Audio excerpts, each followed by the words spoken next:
Next naman is yung paggamit ng mga secure messaging at communication platforms para sa mga healthcare providers ay nagpapadali ng real-time na communication between team members na tumutulong sa mabilisang paggawa ng desisyon at nagpapabuti sa care coordination para sa ating mga pasyente.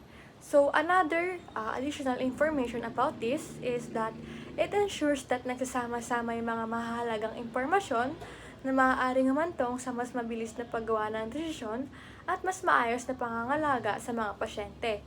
So, itong platform na ito ay nagpapadali ng mga workflow, sabi ko nga kanina, and nagbabawas ng mga medical error at ultimately nag-aambag sa isang mas mahusay and collaborative healthcare environment.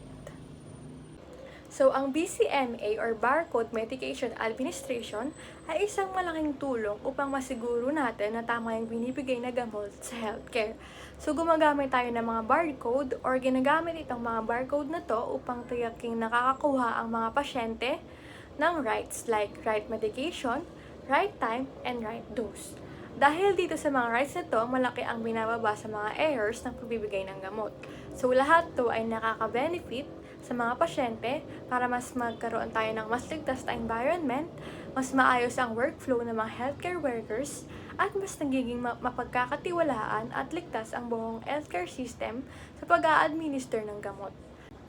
Lastly, itong patient portals ay tumutulong sa mga individual para ma-access ang kanilang medical records at makipag-ugnayan sa kanilang healthcare providers na schedule yung kanilang mga appointments and tignan nila yung resulta ng mga laboratory tests. So, itong gamit na ito ay hindi lamang nagpapabuti sa interaction at satisfaction ng mga pasyente kasi tinatagoy din ito yung proactive na pamamahala sa healthcare na humahantong sa mas may kaalaman yung mga pasyente at mas maayos na overall health outcome.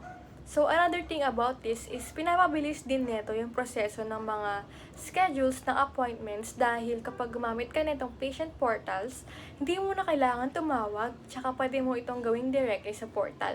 Hindi mo na kailangan tumawag sa hospital or pumila pa na mahaba kasi nga, high-tech na tayo ngayon.